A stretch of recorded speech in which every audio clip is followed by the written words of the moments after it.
That's right, y'all. Welcome to the Journey to Develop Her podcast. Let's go. This podcast equips you with the real estate and wealth strategies you can use to develop and enhance your skills, experience, and profits in real estate, while also being healthy on the inside and the outside. You ready? We are showcasing some of the world's greatest male and female real estate developers and entrepreneurs. Now it's time to develop. Here's your host, real estate developing queen, Deontay Chantel.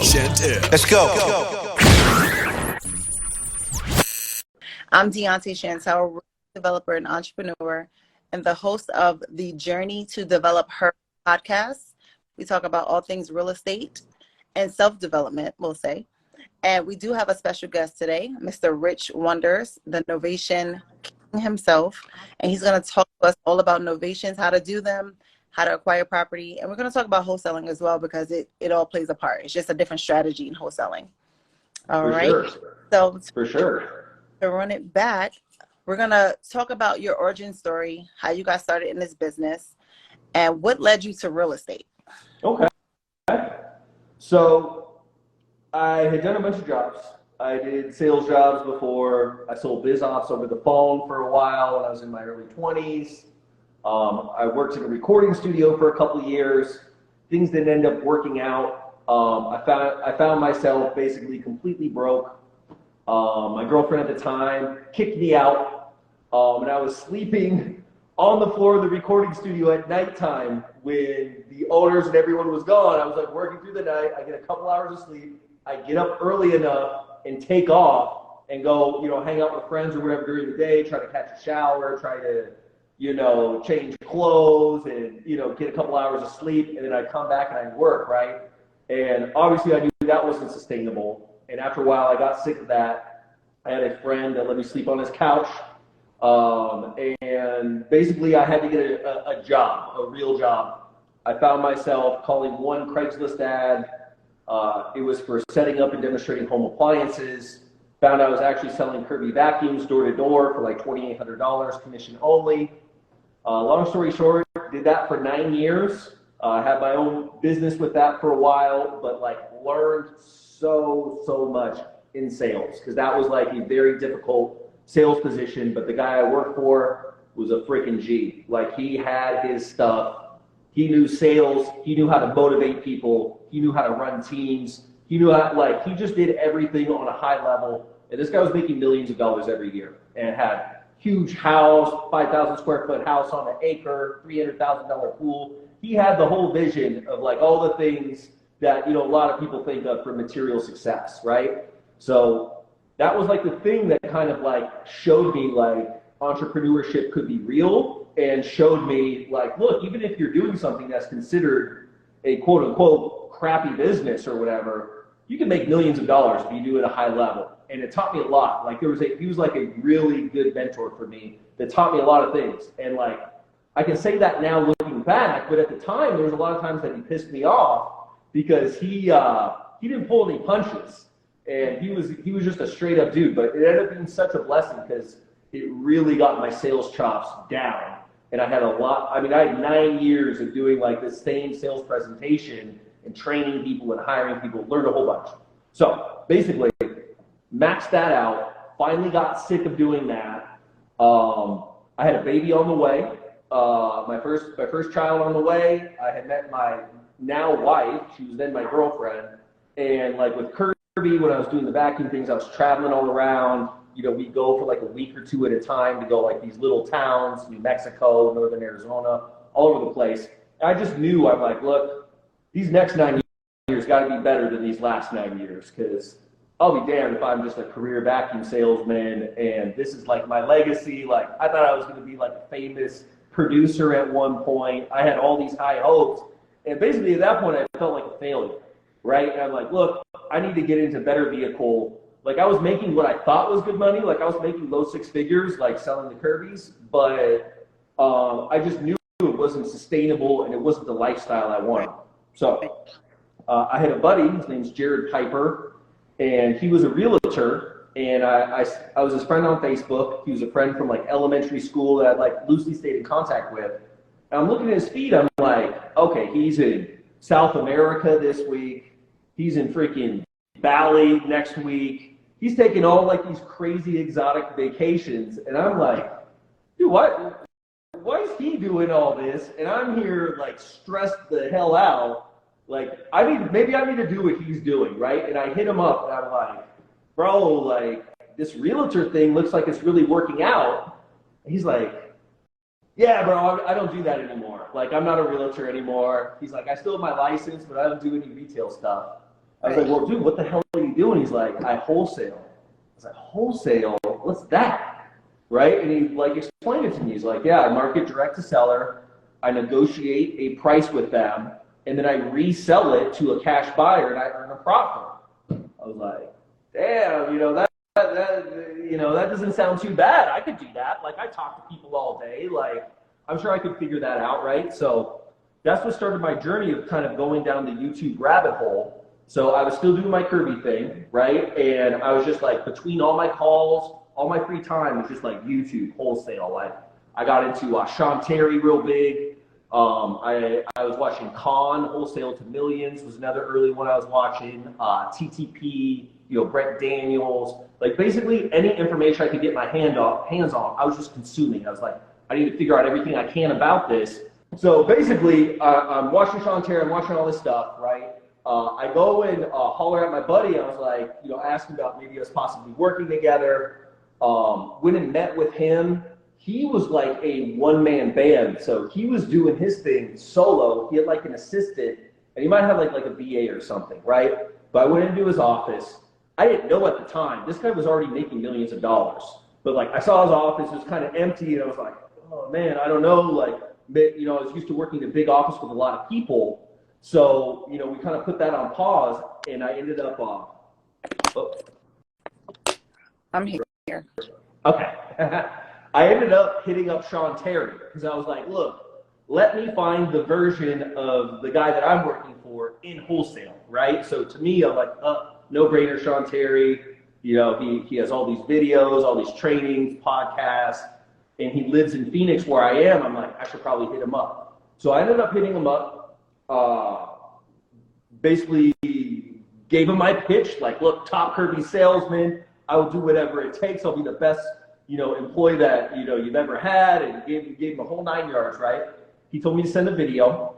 Literally 5 minutes later, sent him a video. He's like, whoa, like, I wasn't expecting that. Like, I wouldn't put on a shirt and tie, went in my car where it was quiet, and just like recorded a video explaining like why you should give me a chance. He's like, man, that was fast. I've never had someone send a video. I was like, Sean, I told you, like, I'm ready. I've been watching your content. I connect with the way that you sell. It's the same way I sell. I know your techniques work. Like, all I need is just a shot at this. You don't even have to pay me. Like, don't even worry about it. Like, I will be successful, right? So he ended up setting up an interview with his office manager, Gia, who still works with them. And then I ended up getting an interview with Sean. He ended up hiring me. Like a month or two later, I was running like the acquisitions department, and we did all in-person leads for the first year. So it was all local houses in Phoenix. We were going into appointments in people's houses, and by some like crazy miracle, like right before COVID hit, one of Sean's buddies, Nick Perry, and there's also a few other people that were doing this national virtual model. And Sean wanted to switch over to it, right? Because he was seeing the success, the scalability, being able to go into other markets where marketing's cheaper, less competition, a lot of advantages to it. So we ended up switching over to that right before COVID, maybe like 4 months before COVID shut everything down, right? And it sucks. Like the first couple months really sucked. Like, we went to a bunch of crappy properties in crappy areas. We couldn't sell them. The ones we did sell, we didn't make very much money on. We were making like 5-10 grand and all this. We're like, oh man, this kind of sucks. But we eventually figured out all the things we were doing wrong. And like right when COVID hit, like it was like the perfect storm because we were already ready virtual, and like we were just in the position to just crush it. And worked for him for a year doing the virtual, and had some really good success. My final month, I made like $360K in revenue, like off my deals, right? My biggest month ever was like a biggest month for him, or maybe for an acquisition for him. I'm sure he's made more of that himself, but crushed it, right? Got a big head, And me and him got into it over a hire that I thought, was great. Him and this other guy that was also like a manager didn't like him as much. And basically somewhat told him off in my own way and ended up getting fired. Like the golden boy brought in all the money, locked out of the CRM, gone, right?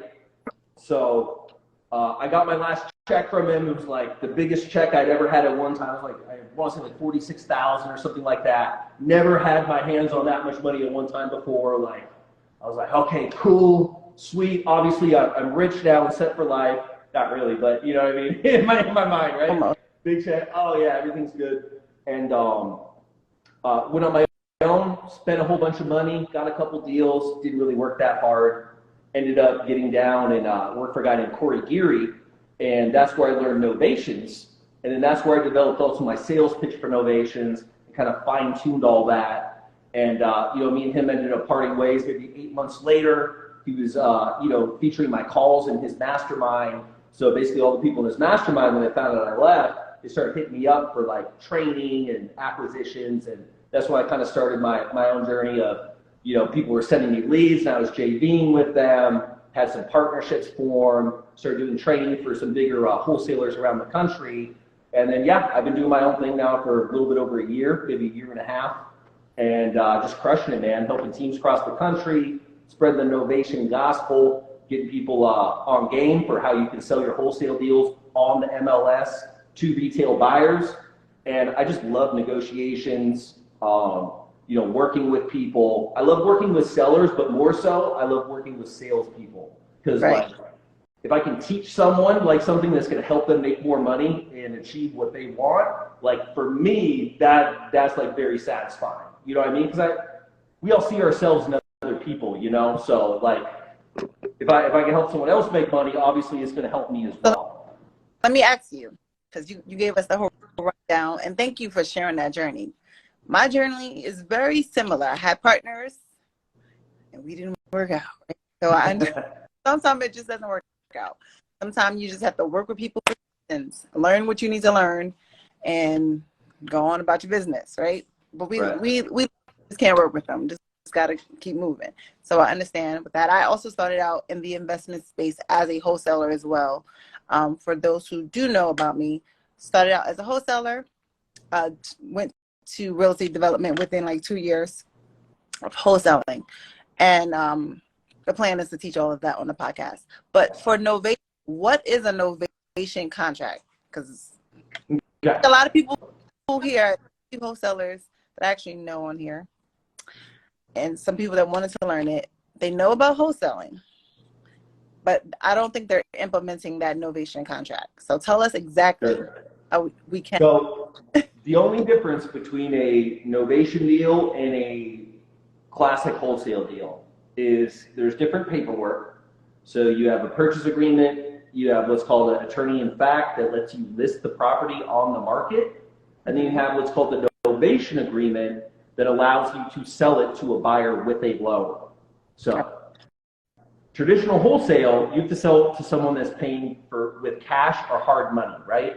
So like an investor, fix and flipper, maybe it's a landlord, but you can't normally accept someone that is paying with a loan, with financing. Mm-hmm. So if you have the right paperwork, the right title company, and you know how to position it with the seller where you're disclosing everything that needs to be disclosed, they don't feel like anything funny is going on, they're okay with the process, and they see the value in what you're doing, it's a win-win for everybody. Yeah. It's basically like a hands-off experience for the seller, but we can sell to a retail buyer. We just do all the legwork and we earn a fee. So they're promised like their net amount, and anything we get over that, that's our profit. And like the average like fee on a Novation deal right now, at least with us, is like $33,000. So it's not bad. It was higher when things were better, but like normally it's a good $10,000-$20,000 more than it would be on a wholesale deal. Mm-hmm. And a lot of these deals we could not wholesale. Like they're move-in ready. They're not really like a fix and flip. It's below market, but it's not enough margin to sell it for like 60% or whatever the buyers are paying right now. Right. So let me ask you, because you're selling to a mortgage buyer, Specifically, what type of mortgage buyer are you looking at? Are you looking at FHA buyers, or are you just dealing with conventional? Does it make a difference for you, the type of mortgage the buyer would have? So it just depends on what type of loan the interested buyer has. Like, since it's going on the MLS, it's showing to everybody. Now, conventional loan is better for us because there's less requirements. The inspection's not as hard. You know what I mean? There's less moving parts. It's not a government-backed loan, but we can accept any of those. So the VA loans and the FHA, they normally do pay more too. You know what I mean? Those type of buyers, it's normally a first-time home buyer with the FHA. And then the VA loans, they'll sometimes offer higher because they know there are more requirements for it. And normally, like, if there's a conventional and a VA loan, both offering at the same price, most realtors are going to pick the conventional one because it's easier. You know what I mean? But yeah, we accept any type of loan. Okay. So basically, you're just wholesaling a house to a mortgage buyer, which, okay, it just requires a different type of contract. Makes sense. Yeah, to live like a retail buyer, like a family that's going to live Yeah. there. Mm-hmm. Yeah, I mean, totally. I guess I've done one, but I didn't use a Novation contract. I did actually a few, but I never used a Novation because the seller, and then I just used different terminology on the HUD, and I kind of just got paid. Did you double close it, or how did you get paid? Well, I knew the seller, so. Okay. Like, they paid you outside of escrow? Right. When you know the seller, it's easier. But now that you're telling me, informing me about this Novation contract, yeah, I'll always, if I needed to do it. Right now, I'm not really focusing on that. I do have an acquisitions team. I hope they're watching. So you know what to do. So how would you find how do you know, well, no, how do you know? How can you find a Novation deal? Like, if we were using PropStream, what would we be looking for to find those type of leads? Or how it's all the same criteria that you would use to look for a typical wholesale deal. Now, the only difference is the house doesn't have to be beat up, right? Normally with a wholesale deal, in order for it to make sense, normally the house needs a good amount of work because that's what's going to justify them selling at a discount. Now, the main thing you're looking for on a Novation deal is the seller is motivated. The seller wants to sell, they have a problem that needs to be solved, and generally they're looking for speed, convenience, and certainty. Those are kind of like the three pillars of what we can offer as like the main benefit. So yeah, I mean, tax liens, pre-foreclosure, regular liens, even high equity deals. Now, I don't typically recommend you can call non-owner occupied, like landlords and everything like that. Just know, like, if there is a tenant in there with a long-term lease, that is going to be a bit of an issue, when you go to sell it to like a family that wants to move in there. You're gonna have to offer cash for keys. You're gonna have to figure out a way to legally and ethically let that tenant move on. So yeah, higher price point houses too are fine, like the sweet spots normally between like 150 and maybe like 400,000 or 500,000 in most markets. But if there's more meat on the bone on the house, there's more opportunity to make margin. But the lower price point houses do sell faster because it's more affordable for more people. So it's good to have kind of a mix in there. But yeah, there's not really, besides motivation, there's not really like a criteria that, this house will work and this one won't. I just wouldn't recommend locking in stuff in the middle of nowhere or stuff that's like complete, like where there's houses selling for $5,000 and $10,000. Some people, that's their thing. But honestly, like those cheap deals like that normally are the same amount of work as the big ones. So you may as well go for a higher price point house where you can make a little bit more money for your efforts. That'd be my recommendation. Right. So are you also tapping into for sale by owner leads? So in my business, like we do all PPC and cold calling. That's kind of our two main marketing channels. I'm about to say, for those who don't know what PPC is, let us know. Yeah, I know Google paid per right. click advertising. So advertising online, when people type in a search term, we have all these different search terms that we bid on, like sell my house fast, all these different variations of that. And then it'll our webpage will come up as a sponsored ad, and they can click on it, and they can either call the number or fill out a form, and it shoots into our CRM. Okay, that makes sense. Because I was just like, what's the low-hanging fruit? Who do we know definitely wants to sell? I used to be a realtor too, so I'm like, no, definitely wants to sell, but they are just too cheap to hire a realtor. So that's why I thought about the by owners. But no, I mean, pay-per-click definitely makes sense for those who have a budget. Hold on, my dog wants to click while I'm talking. Hold on 1 second, y'all. So with that being said, excuse me, y'all. So with that being said, let's say someone is starting out wholesaling, like myself. When I first started, I literally had no money. Literally. Yeah. By the grace of God, I got where I am with no money, right? So how would you encourage someone to start as a wholesaler or start in real estate with no money? What's your tips on that approach? So there's a couple things. One, you can link up with someone that's already in motion, someone that is already doing deals, figure out what you can do to be useful for them. Do they need you to cold call for them? Do they need you to be their lead manager? Do they need you to do something? Like, this is what I would say, like the fastest way, if you don't have any of your own resources, if you have your own resources, I've got different advice. But if you have no resources, just know you're going to need resources. So if you don't have resources, be resourceful and find someone with resources and figure out how you can be a resource to them. Because, you know, most people that are starting the business, they either have money and don't have much time, like they have like a high-paying job that they don't want to do forever, right? But they're really, really short on time, but they do make some extra money where they can invest. Or they have time and they don't have a lot of money, like maybe they're like a single parent, or they're working a job that's not a high-paying job and they're just kind of just getting by and getting the bills paid, but they're kind of treading water. So I would definitely recommend educating yourself. Utilize the free resources, like on YouTube, there's tons of free stuff. Follow people like you and people like me and other people. Like, be aware of who's out in the space and try to gain as much knowledge as possible. But yeah, working for another wholesaler, that's what I did. And that's what I would recommend because it worked out good for me. Like, I learned a lot in a short amount of time. And I know, like, looking back now, like, I thought at the time I could do all this on my own. Looking back now at who I was when I started, I would have never made it. I would have quit and I would have had to go and get another job. Like, I had the sales stuff down, but there was so much stuff that I didn't know about how hard things can actually be and, like, the type of pressure that you have to deal with on different situations where, like, you underestimate how hard it can be. And it can, like, and I'm not trying to scare people. Yeah. You'll get through it.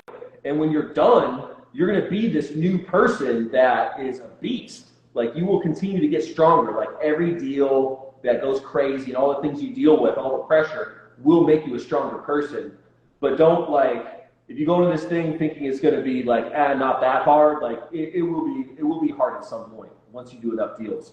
So link up with someone would be my advice for someone without resources. Now, one thing you could do if you want to just get your feet wet is I would pull just a list and start doing cold calls. You know, pull a list that I named, like tax delinquent, lien list, inherited properties, any of these. And I would set like a time where you're calling, even if you just say, look, I'm only going to call for an hour a day. Make sure you call for that full hour and you go hard, or an hour and a half, 2 hours, whatever it is. Just set that down because you're going to need to get the reps in for you to sound even halfway decent on the phone, right? So it's going to be a lot of activity. Like, you're trying to learn this skill where you can make 6 figures in a month. Like, if it was easy, everybody would do it. So just like go into it knowing like it's completely possible, but there's going to be a lot of work involved, and just kind of mentally prepare yourself. Now, yeah. Go ahead. No, I mean, I had to add value to my very first, I guess, mentor, we'll call him. He actually was my first cash buyer. At the time, I was working as a real estate paralegal. So, of course, I'm adding value if I can put in contracts for him. If I could, I wasn't cold calling, but, I was also finding properties. He found me by me just posting somebody else's deal. So I would say also try to find other wholesalers that already have deals on the contract and try to sell their deal so you can make some money. And this is how first cash buyer, he wound up mentoring me. He actually helped me get into real estate development as well. And we were in talks of him funding all my real estate deals too. So you just never know who one person that you meet, for sure, impact can change everything. Yeah, one person, you never know. So make sure you're, like he said, you're adding value to people, especially if you expect them to help you or mentor you. So I totally agree with that. So what are some of the things, because you mentioned cold calling. First of all, before I go to cold calling, let's talk about some of the markets that you suggest. Now, I know you're in those markets probably, so, I guess you don't have to. Oh, you no. can give. I mean, there's no secret, honestly. Where the hedge funds buy are all good markets. They've already done the research for us, right? I trust them.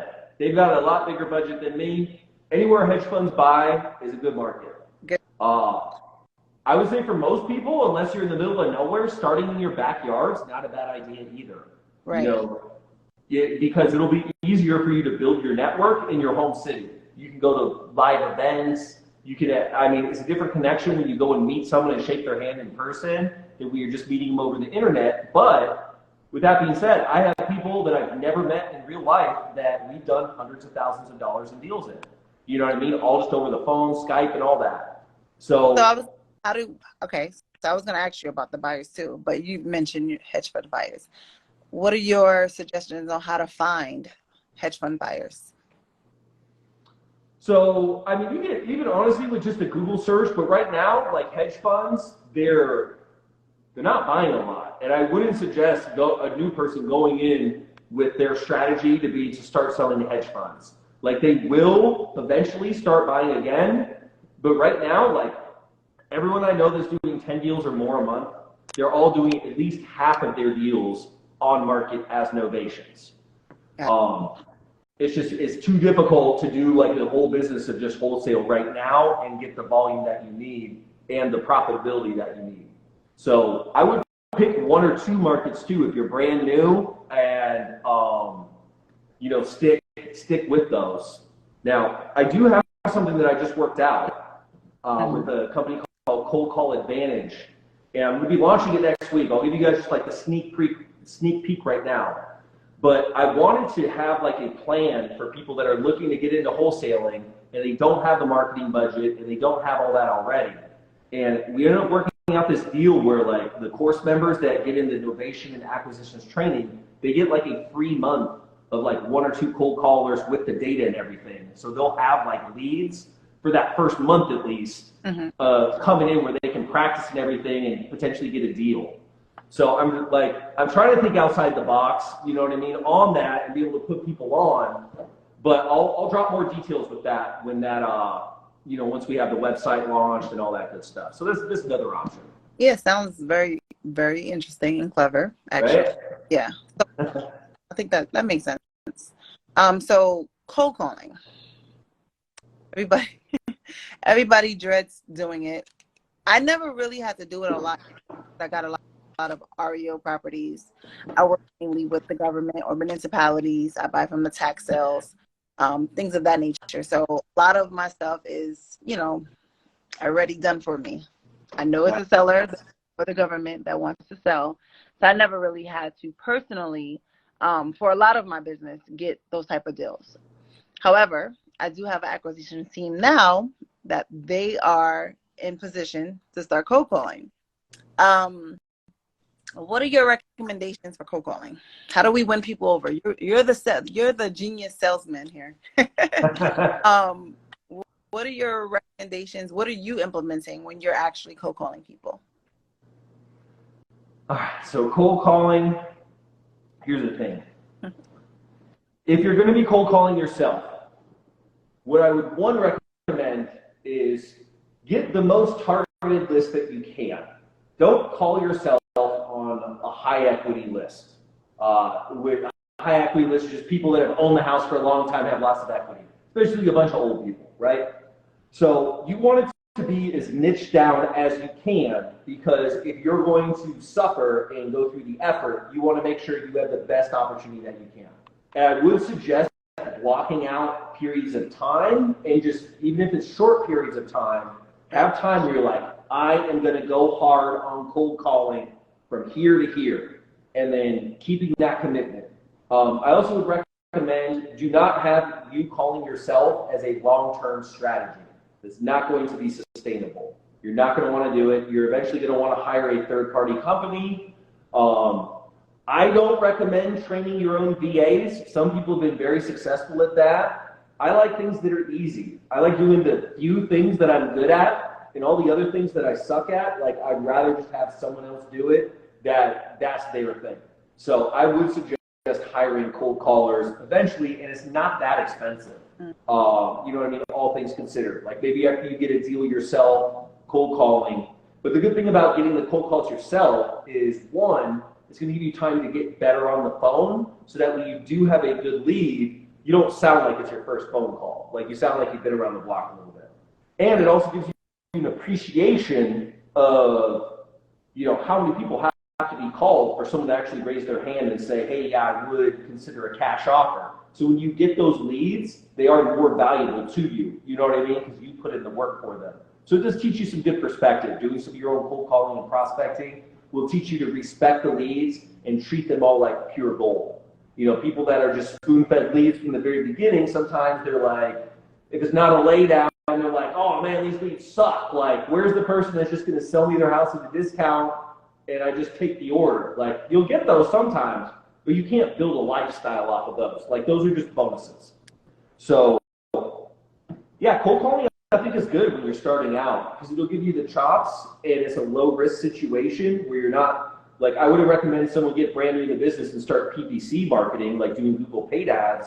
Each lead could be $100, $200. And if you don't sound good on the phone, you're burning through your money, like you're killing your budget. Hi. So I was gonna, because you brought it up, skip tracing. What company are you using, or that you recommend for skip tracing? So if you're just starting out, you know what I mean, you're doing like low quantities, I think batch isn't a bad way to go, because you can get like the dialer, the data, the skip tracing all in one. Now, if you're trying to find like the cheapest way, there are cheaper ways out there than going with batch. But batch is like the simplest, and they have good customer support and all that. Some of the other ones, like, it's a little bit more janky, like submitting your stuff. And if you want to get like really cheap data, you have to do it in bulk. You know what I mean? Most of the big ones, you have to do like 10,000 records or more. To be perfectly honest, just full disclosure, I'm by no means like a cold calling or data like expert by any means. You know, there's probably people that are more qualified than that. I've done some, you know what I mean? But yeah, PropStream, a lot of people pull lists from. I mean, there's a million places you can go. I would say the most important thing is just to pull a list and start calling. I think a lot of people get into analysis paralysis where they're trying to find the perfect thing, but like honestly, like with cold calling, they either are thinking about selling or they're not. Like, there's not a magic script. It's more so just being able to get through it, especially when you have like VAs from other countries. Like, they're calling them with an accent on a line that there's like a delay when they pick up, and these people are still saying, yes, I consider an offer. They'll let you know there's motivation there. You know what I mean? So it's almost like the crappier your cold callers are, sometimes like you're getting the more motivated leads, because they're like, they're still saying yes, even though it's very unpolished. But you know, the really crappy ones, they'll give you fake leads, and they'll give you leads where they never said yes and all that, just to hit their numbers. So do be careful with that, because you can't waste money dealing with the wrong companies. Yep, I agree. Okay, so the next question I have, and guys, everyone that's watching, if you have any questions, feel free to leave your questions in the question box below. I'm going to run out like in any minute now. Okay. To definitely drop your questions below, and we'll get to them probably in the next 5 minutes or less. So because we're talking about VAs, right? What are some best practices as to managing VAs? Because people get taking advantage of these VAs, even though sometimes they're like $4 an hour, $2 an hour, $5 an hour. If they can, they will do nothing. They will act like they made calls. So is you actually trail or manage your VA team? Or do you, because you take calls, I see. I do see you take calls. So the VAs that we use for the cold calls, they're completely managed by the third-party company. Oh. And that's how I would recommend, where you're buying seats and you're not like actually having people that are dedicated to you.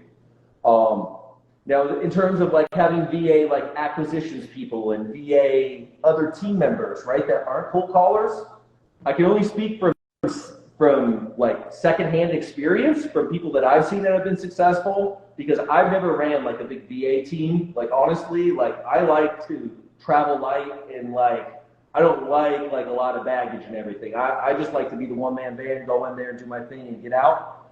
But the ones that I see that do it really well is, one, you want to treat them like normal team members, of course, right? They need to feel that they are valued, and they do need to be valued. You need to spend time training them. I would recommend having Zoom meetings, and I know people that too keep their Zoom cameras have to be on throughout the whole day so you can see if they're actually working or not. And then that's like a non-negotiable. If they don't want to do that, then maybe the job's not for them, right? Okay. But it's a VA is just like any other person. They need to be held accountable. They need to feel valued. They need to feel like there's something more to it than just a paycheck. Like, give them the opportunity to move up and get more responsibility. Because you can find some really sharp, really smart people that, they just didn't happen to be born in the United States. They, They never had the opportunities that we had. And they are hungry, they are motivated, they're good people, they're smart, and you can keep feeding them responsibilities, and they can get higher and higher level tasks where you can even have them closing your deals and doing all the high level tasks. So keep them motivated, keep them happy, pay attention to them, and you have to stay on top of it. Like, if anything that you just let just go on its own, 9 times out of 10, it's going to deteriorate, and eventually it's just going to fall apart. I agree. I know from personal experience. Yeah. So all right. So my last question would be, what are your real estate predictions? What do you think is going to happen in 2023? Man. The question of the, everybody wants to know that. So I can tell you this, whether the market goes up or the market goes down, there's going to be people moving all around town and across the country. There's going to be people getting divorced. There's going to be people getting married. There's going to be people dying and people being born. And all these people are going to be buying and selling their houses. And hopefully most of them, they're going to be doing it through us, right? And we're going to be nailing novations. Like, I see novation as being the thing that is going to save a lot of businesses and sustain a lot of businesses. Because what will eventually happen, obviously I don't have a crystal ball, but there's a good chance that, if the economy goes down, like a lot of people are predicting, if the job market goes down, if, house prices continue to go down, eventually the big institutional buyers are going to step back in and start buying a lot more properties, right? So basically, when that happens, there's going to need to be people to source them. So there's going to be a massive opportunity when that happens. The hedge funds will be back. Unfortunately, if the economy's bad, people are going to have to sell their house if they can't afford it. There's going to, if the economy's bad, the only people that are going to be buying houses for the most part are going to be the institutional buyers. So I would say retail buyers are going to be your lifeblood for right now until we can make sense of what's going to happen. Maybe the market won't go back. Maybe it was just a dip and it'll sustain, or maybe it'll just go down a little bit. But I would say get wherever the action is, right? As wholesalers, we're getting in between the transaction. We've got one person over here that wants to sell. We've got a cash buyer that wants to buy, but they don't know each other. So we're getting in between it and taking our cut. Now, when there's less of that going on, if we're trying to get in between these transactions, we don't have a good shot. But there's always people moving. So retail buyers, even if that pool shrinks down, it's still going to be the biggest pool out of the pools that there are. There's only so many people buying houses. institutions, investors, and retail. That's it. You know what I mean? And retail is always going to be the biggest pool. So if you're playing in the retail space, you're going to have the best shot possible. And I would say too, for everybody, get your sales skills, your communication skills, network, find, be a person of value, find other people of value, work on making yourself valuable. And also I would say share your journey. Even if you're brand new and just starting out, there's someone that's newer than you that you're doing what they're thinking about doing, and you're an inspiration to them, right? And then also find people that also inspire yourself, right? So I would say seek to inspire and then continue to be inspired yourself. Just make yourself the best version of yourself and enjoy. You know what I mean? Enjoy. Look, you're going to make some money this year. You're going to lose some money this year. No matter what happens, have fun. Life's not all about money. Money's great and everything, but it's all about just living a good life and being a good person. And I would say no matter what happens in 2023, whether it cracks, whether it goes straight, whether it takes back off, we're gonna be making money because we're in the middle of the transaction. It doesn't matter. As long as we can get in between the money moving, that's all we need. We're not buying and holding, at least not me, you know what I mean? So as long as stuff is moving, we're gonna find a way to make money. Amen. We're going to make money no matter what. We will be rich in the recession no matter what, right? That's right. So, and I want everybody to know that you can do novation in any type. It doesn't have to be residential. It could be commercial, apartment buildings. Apartment buildings is just a different type of buyer, but it can be mixed use. And now that I'm thinking about it, it could even be like the 203K loan type of, even for development. So they have like the production loans for mortgage buyers. If you have an opportunity, you can also use that strategy and that type of deal. So now I think that everybody that will hear this podcast and that is on this live, they know all right, there's different ways to skin a cat, because everybody's just teaching that 70% ARV rule, right? Novation is the life hack. It's the hack. So y'all can start getting some checks. The cheat code. What'd you say? The cheat code, right? Cheat code, that's right. So Yeah. Go ahead. If anybody wants my Novation paperwork, DM me, follow me at Novation King. DM me. I'm going to be setting up a website where you can just do it automated, but right now I'll just send it off. I'll give you my paperwork, absolutely free. I'll tell you what title company to go to. You have to be very careful on what title company you use with these, because a lot of title companies will say they can do it, and at the last minute will drop the ball and let you down. So, DM me and I'll send you all that info totally free. Well, I'm going to, so it's yeah, sure, I got you. Out for me. But what I was going to also say was, do you recommend them using an attorney in every novation deal, or is your documents good to go? No, like in an attorney closing state, there'll be an attorney involved. But okay. No, like I don't use any attorneys or anything like that. And the sellers generally, if you know how to run them through the paperwork and explain everything, when you get a lot of sellers asking to talk about it with an attorney or they need to think about it, it's generally because they're confused and they don't understand the paperwork. So that's something I teach in my course, is how to explain everything to them and run through the full agreement so they can sign while you're on the phone. Because time kills all deals, and their excitement and motivation, as soon as they get off the phone with you, it drops. However much it drops, it's going down. And then now they're distracted, something else has their attention. So you want to get them to run through the whole agreement when you're on the phone and get them to sign right then. That's your best shot at getting it done. Love it. So what are tell us about your course since we're wrapping up. I don't think anyone has any questions. Okay. I didn't see one question yet. So it's just me now making up. But if y'all do have any questions, definitely send us a question in the question box below. But tell us about your course. Yeah.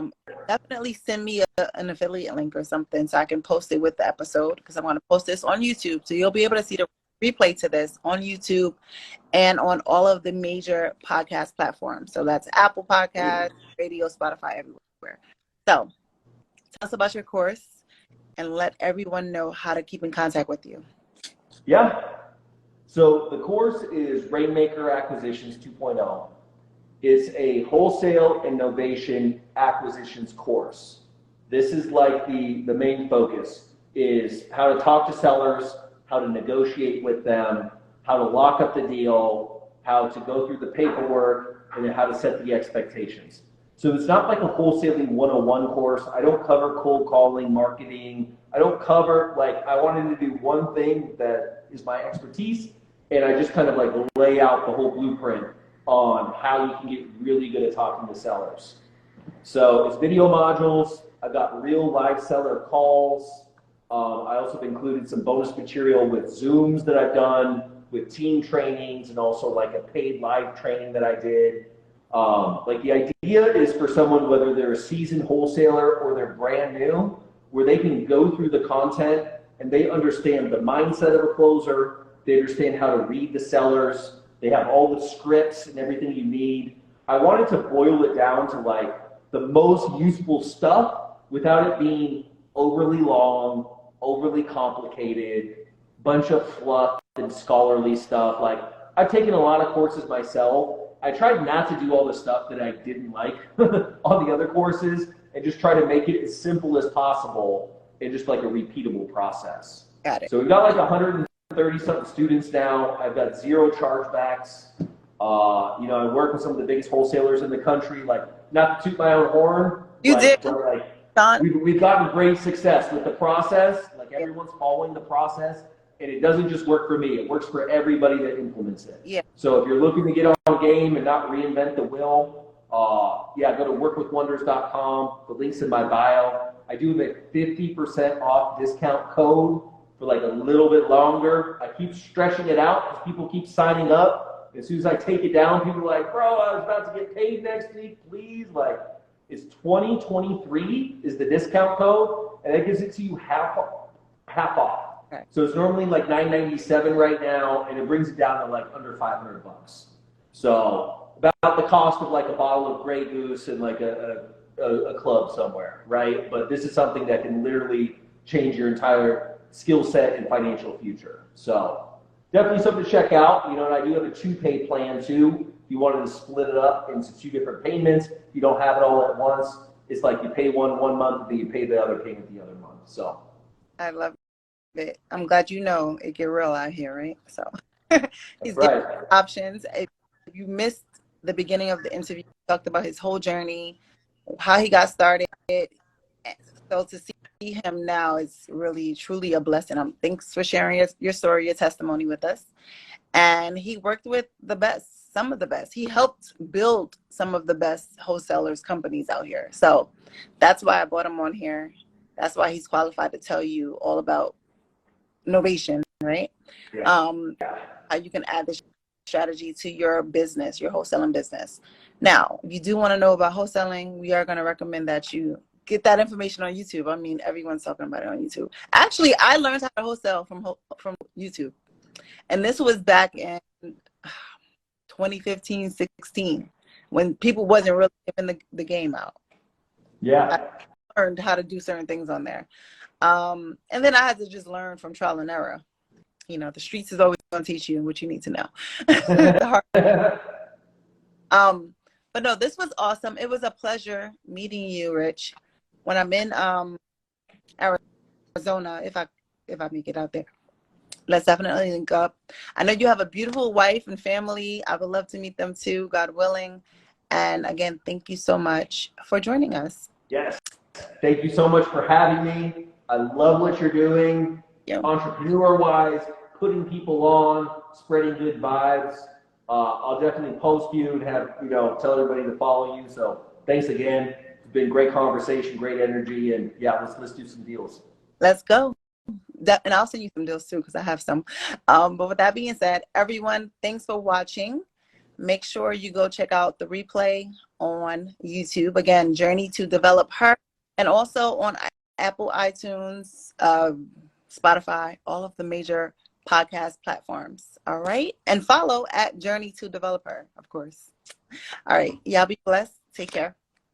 Thank you for listening to the Journey to Develop Her podcast with Deontay Chantel and her special guest. Listen, we want you to rate and review this podcast on your favorite podcast listening platform and give us a 5-star review. That would be incredible. To follow Deontay on Instagram, just hit up Deontay Chantel. That's DIONTECHANTEL. And also on IG at Journey to Develop Her. That's Journey to Develop Her. You can hit all the links in her bio with that. Stay locked in, keep developing, and we'll see you here next time.